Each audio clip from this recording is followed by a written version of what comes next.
Hello and welcome to Cherry Red TV. I'd like to welcome back an old friend of Cherry Red's today, Bid from the Monochrome Set, who's in to chat about a forthcoming release, Little Noises, which is a compilation of the band's early 90s albums when they reformed. So, Bid, thank you for popping in. Hello. Okay, well, so we'll start really with this story of the band's first reunion in 1990. How did that come about? Well, we had already, I don't know how that came about, but we had already met up in 1989, and I'd been writing songs and been in just a local band, and we decided to have make a demo of 5 songs, 4 of which ended up on the Dante's Casino album 1990, and then we couldn't make our mind up. It's typical of us. And towards the end of '89, I think, there's a shop called Rhythm Records in Camden who contacted me and said there's this guy called Tetsuya Nakatani in Japan who runs a record shop over there and a nascent label, and he offered us a tour of it, just 3 days. And then I met up Tour with of him. Japan? Yeah. And we had actually discussed this at Cherry Red in the early 80s. So we kind of vaguely knew that there was some interest there, not specifically how much. But you'd never toured there? No, because it didn't come to anything. This was at the time when you were down in Fulham. And so anyway, I met Tetsuya and we decided, well, okay, we're going to reform the Monochrome Set and do an album for his label. And we did go to Japan, and it was just wild. And, you know, it was hard day's night, in a way, being chased out the street by people and stuff like that. So that was just great. And then it started the ball rolling again. We just thought, well, we'll carry on with this. Did it feel different coming back together? I mean, it's only been about 3 or 4 years, but was there a different dynamic in the group in terms of? Well, there was a new drummer and a keyboard player and guitar player who I'd been working with in the other band that I was in.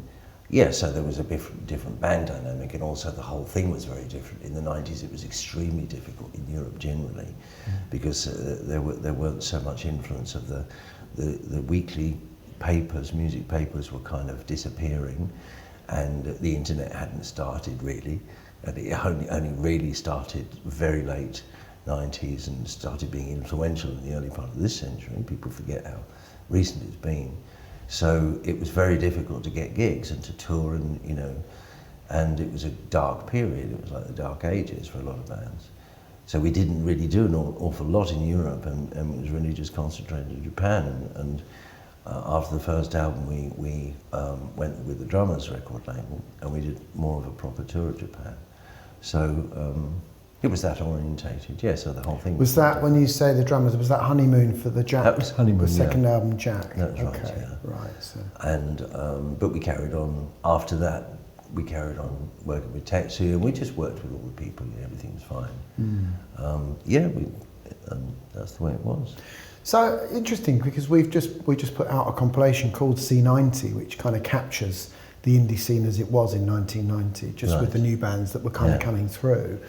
And listening to Dante's Casino, I can't really hear too much of a sense of you guys being influenced by prevailing trends, which often bands who've been around for a few years often do that, don't they? Yeah. Did you kind of exist in your own bubble, just continuing? Yeah, completely. Actually, the band, it was called the First Annual Love Circus that I was with Awesome Presence, who was the guitar player, keyboard player, and we were just a kind of experimental pop rock band in the style of Zappa or Ernie Alice Cooper, and we were just not interested at all in. I think the London scene, there was a lot of that going on at that time. There was a fair amount of influx of good LSD coming from the West Coast and rock, so there was a sort of bit of a melange, and it was very experimental, and this sort of flowed into the Monochrome Set a little bit. And we weren't interested in what was going on. Did Awesome Presence bring a different kind of vibe to the band, or did that and other band members, did it feel different? Yeah, it was more technical, it was at a higher level, and yes, it was. We couldn't have sounded indie if we'd have tried, I think, with him in the band. So. Yeah, also interesting looking at some of the song titles. If you've got, looked at Killing Dave, Bella Morte, Hate Mail, it seemed Quite to me dark. it seemed that was, yes, but also that thing, perhaps a bit like bands like REM, where there's, or the Smiths even, where there's a contrast between these sort of quite gothic or dark, angular lyrical themes and music that seems quite upbeat, almost whimsical on occasion. Was that a deliberate? I guess that was always an element of Monochrome's It was always, music. but there were more comic songs in the early period. Yeah, sure. And it was, you kind of, you know, when I'm writing a song, I don't really pay much attention to what the lyric is necessarily singing about. It doesn't really, to me, it all comes from the same place, you know, the comic songs and the dark songs and the dark comic songs. Yeah. So it doesn't seem strange to me that it's a nice little melodic pop song and it's just about stabbing someone in the ears. I just don't, So it's just to me, it's like, there's no punchline to it at all. So with Dante's Casino and Jack, did you get a sense, I mean, was there much interest from the press in the UK, for example? No, the press was just very, very poor. And there was an awful lot of press saying, where are the Monochrome Set? Why don't you reform? But I knew what was going to happen. As soon as we reformed, they'd ignore us. That's the way the press always were. So we actually got virtually no reviews at all the first couple of albums or 3 albums. And they were just, you could say that we were in our own bubble, but so were they. Yeah. And it was just about timing. It was nice to get through that period and into the period of the early 2000s, and you know, where everything just became a bit more relaxed. Yeah. Okay. So I think that bands were too reliant on by the time you got to the 90s, because it was very difficult to organise tours, get gigs. There's a lot of places that were shutting down. Everyone was too reliant on the press, therefore the press took advantage of that a little bit, you know.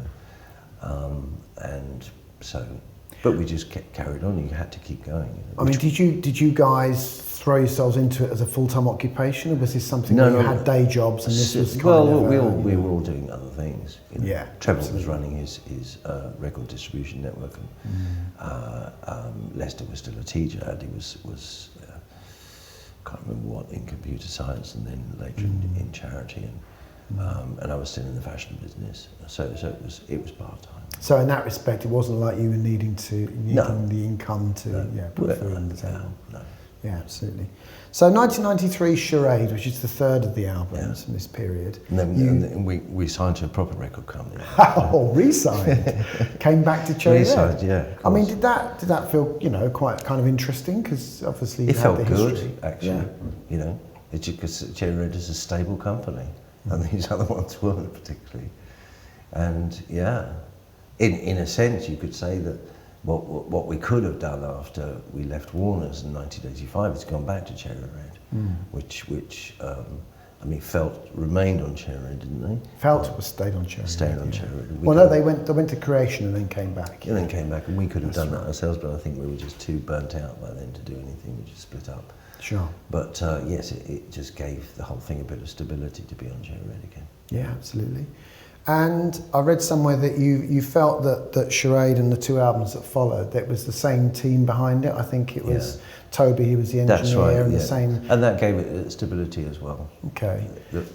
So in that respect, with those records, that gave them a sort of continuity. But how would you describe sort of Charade and Misère and the last of those albums, Trinity Road? How were they different? I can't remember either. How are they different in the sense that do you think they're all kind of part of a sort of trilogy, or? Not conceptually, but they were similar, that we had the same studio, and then we started to experiment in the early, more complex version of computer digital strings and instrumentation, that kind of thing. And Awesome Presence got into that much more. And I was also working to a degree with the other bands, you know, developing that.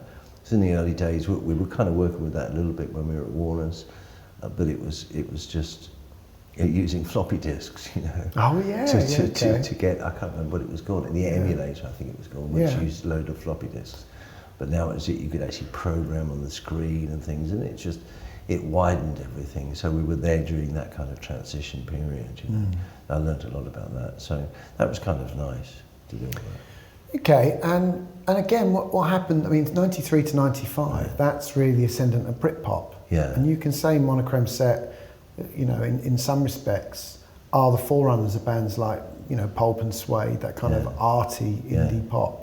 Did you feel any kind of affinity? Were bands name checking you, or was it? They weren't. Oh, so, you know, after the event, I found that there was a bit of serious influence, but they weren't. You know, but I didn't. I don't expect it. I don't expect people or blame people if they don't mention us. Yeah, absolutely. That's just the way it goes. It's showbiz. But we weren't really associated with them. We didn't really feel an affinity with that kind of thing. I mean, they were nice, they were good bands and whatever, Suede and Blur and whatever. But we weren't really that interested. That was kind of more of a rather hard-nosed, boiled-down version of the Faces to me. Yeah. It was just kind of, and it was fine, but the Faces were to me more interesting. You know? Yeah. That's all. But it was great, you know, for that kind of foot-stomping stadium rock a bit. Which became stadium rock, but it was not. Absolutely. So we were saying about those earlier albums had this the darker twist to them. So, but Charade seems more upbeat. The artwork's more colourful. Yeah. Forever Young is such a buoyant, positive song. Yeah. Was that a deliberate thing? Did you, or was you? No, we just always go with the flow. Or? You know how we feel like at the time, and we're just probably feeling better. You know, I think that probably. You know, certain people in the band, including me, might have been going through bad periods, you know, come out of that and into a greater stability, and it just reflects in the music. You know? Okay. Yeah. And if so Charade certainly seems more poppy or more humorous. Happy. Well, there are some just funny songs on it, you know, which I think. Whereas Misère seems a bit more mysterious, or perhaps that's just the artwork. Tell us about Misère. What are the ideas there? I was breaking up with my wife. Oh, okay. So if you want to know, you asked. So you were looking for perhaps more oblique, or it was just at the time. I could look back at it now and guffaw. But that's the way it was. That's why, you know, some of the songs. I guess it's inevitable that someone's personal life is going to affect their art. Their music. Usually, you know, I mean, I get good songs out of it. Yeah. Divorce, lovely. That's an album. Right. And you know, Near Fatal Stroke. That's a couple of albums. So it's, you know, you've got to kind of just actually once in a while tip yourself over the edge and fall into the rocks below to get something to write about. Yeah. And some people just don't do that. Trinity Road, it's got a London theme, obviously. Yeah. Was that, and again, that, I guess it wasn't deliberate, but that seemed to chime with Britpop because there was a lot of stuff. That wasn't deliberate at all, no. It just came along like that, and I didn't think about it at all. Okay. Really, the songs just came out, and it's possibly the case, you know, I mean, looking back on it, that I could have given the albums more of a theme. Certainly the first album, Dante's Casino, actually had a theme of madness and devilry, if you like. Yeah. But no, after that it just... Because you got Albert Bridge, I Love Lambeth, the title of the album, the artwork with the tube thing, you know. So, I mean, was that a kind of celebration of this city? No, it wasn't at all. No, just it's just the way it was, because I mean we're not really, and I would say that's certainly a criticism I take, that we're not conscious enough sometimes about what the things are about. Right, how it's presented. Not directed enough about it, and we have become much more so now in the past few albums in this third period of the Monochrome Set, but we weren't then. But you know, you can't look back and say opportunity lost. No. It's just the way it is, you know. Yeah. You just come out with things and they go out, you know. I know you've felt in the past perhaps that this period of the Monochrome's career has been overlooked. I think there's a lot of really good songs on there, and it's just the way things are. Is that and we've benefited from it. If you're well known in the late 70s, early 80s, up to an indie point, shall we say, of 83 or 84, then you're kind of, to a degree, made for life. And it's the same way as if you had a hit record, you had at another level, if you had a hit record, and even if you've never done anything else in your career apart from that one hit record, you'll always play big places.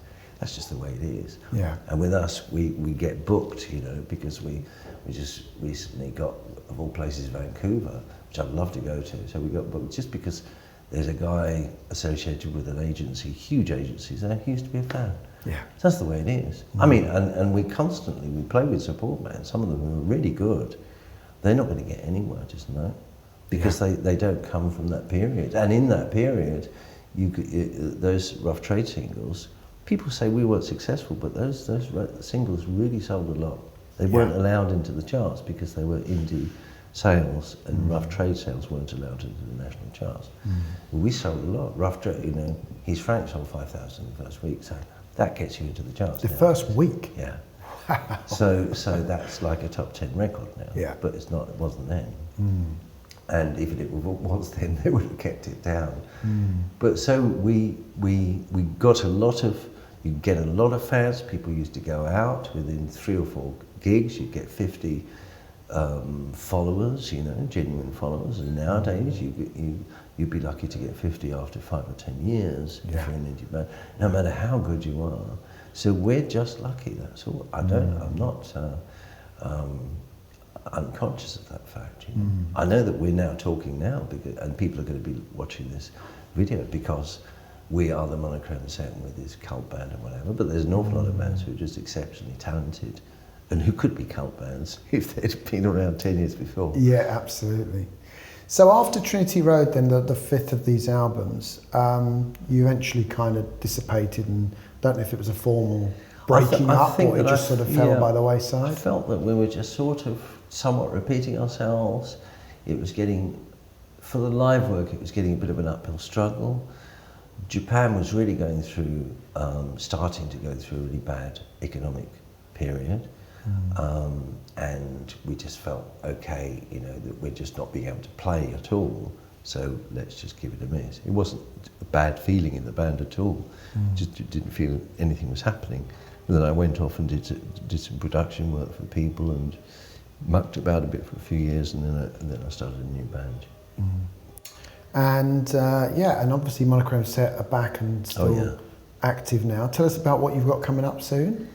Well, I've started writing because I know we've got to release this is the way I work. The next album's got to be released in spring next year, so I have to start writing now. So I'm starting writing now, and then we'll do some couple of tours, America, Canada, and more gigs in UK, and Europe probably run out of money now. So it's good that we're going to America. Yeah, hopefully coronavirus notwithstanding. Well, yeah, absolutely.